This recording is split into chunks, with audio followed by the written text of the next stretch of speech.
Hello. I thought a change of scenery today, and I've got quite a serious reflection in my glasses. It's better, but no, I thought I don't always be sitting at my desk, mainly because there's not that much interesting behind me, and I thought I'd show you around my house a little bit.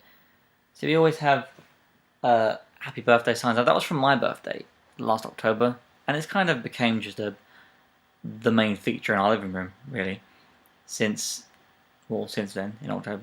8th October, if you want to check it on your calendar. Don't wink. I wanted to talk to you today about, basically, I mentioned in my first vlog about my book being at an agency, being looked at by the agency, and I got an email the other day saying the agency didn't want to publish it, or didn't want to try to get it published, which is very disappointing. If there's anything I'm used to in the publishing industry, it's rejection. And I thought I'd do a vlog to try and, if people wanted to do the same thing, then I try and help them get through that, because professional writing is, well, it's a lonely thing, really. Like, you're just, before you get anywhere, you're just on your own, you're isolated against everything. You've got to deal with constant rejection, and it's not easy.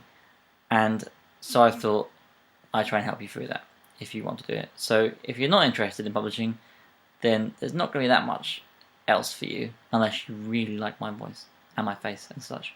Ooh. Almost got a tweet. But like I say, dealing with rejection is important, because you will get rejected quite considerably. If I was in any way an organised person, I'd have a shoebox of rejection letters, because I have many. But rejection letters aren't like, keepsakes, like the movie stub from your first date, or stuff you want to keep. They're basically saying, your work is good, but we don't like it. So I just generally sort of cast them aside, and they're kind of like, they're just in my wardrobe, really, or but they've probably been thrown away a lot of the time, but basically I don't keep them. Even though I am a hoarding person, I do hoard quite a lot of stuff, so I'm surprised I haven't really. But I'm also a messy person.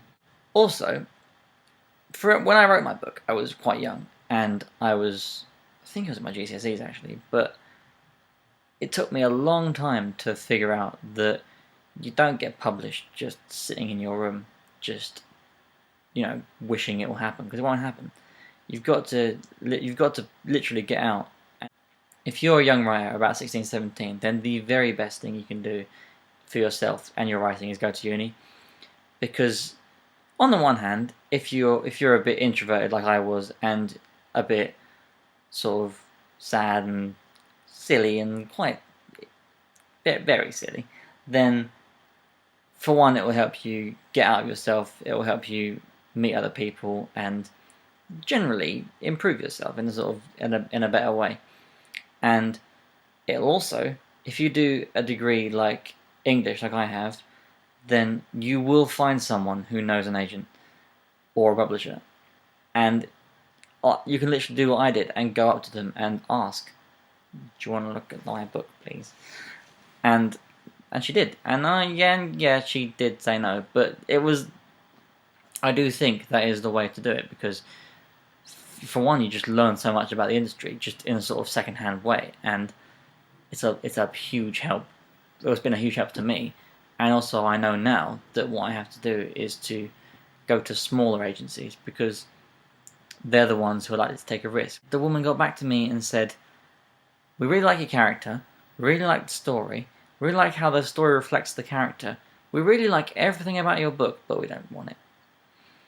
And get used to that, because that'll be that's their way of letting you down lightly. I mean, I'm lucky that I got some constructive criticism about it, but you got to be able to deal with these sugar-coated compliments, and these sugar-coated letting you down, because that's the way to do things. They're sneaky like that. Every successful author has this story of, oh my god, I got rejected by about 1 million people, and it's just what happens. And if you want to get anywhere, you've got to deal with that, I think. Once you've got your book, You've got your 70,000 words if you've got a, well, 70,000 words is the accredited novel length, but you can have less than that, it doesn't matter. But I think 30,000 is a novella, and less than that is a short story. I think that's how it works. But once you have that, what you have to do is you've got to put together your submission, and it's also really difficult about trying to be able to become an author. It's just people don't give you just a description of how you do it. So that's what I'm going to give you now, and it's very easy, and this should help you. You've got to do a cover letter, a synopsis, and your first 3 chapters. Your cover letter, it shouldn't say things like, "I've wanted to become a writer since I was an apple in my dad's eye," or something ridiculous like that. It should literally just, like any job, it should sell you, not the work. And you don't want to big up your work too much, because the work should do it by itself. So you just want to tell them how you came to write the novel, why you wrote it, maybe a sentence about what it's about. I started off doing English and creative writing, and they told me that anything you write, no matter how long it is, you should be able to sum it up in 10 words. So maybe put that in the cover letter.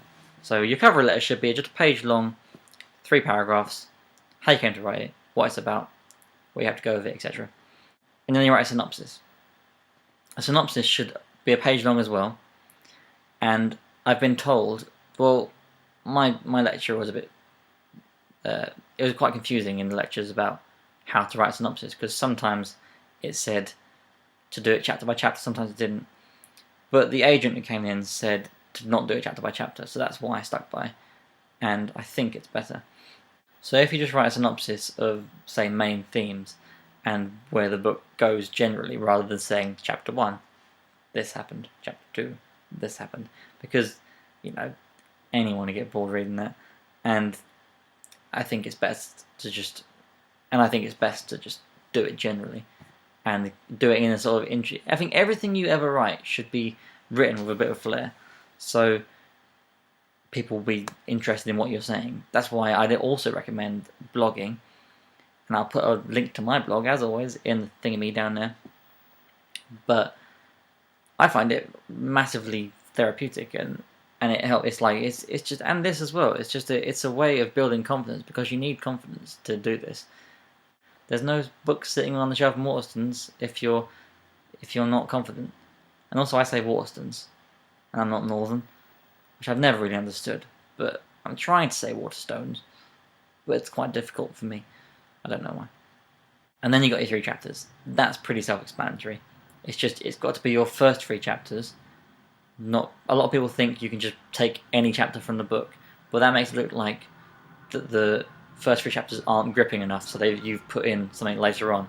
So the publisher will just go, that's not good. And also, one last bit of advice is agents and publishers tend to skip prologues.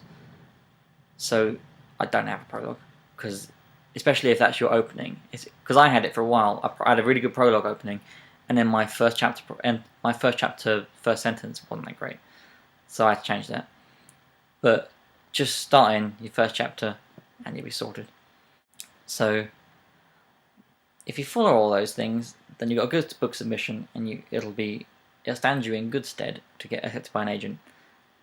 So I'll wish you good luck there, and I wish me good luck in the future, because I really want to be published. Bye.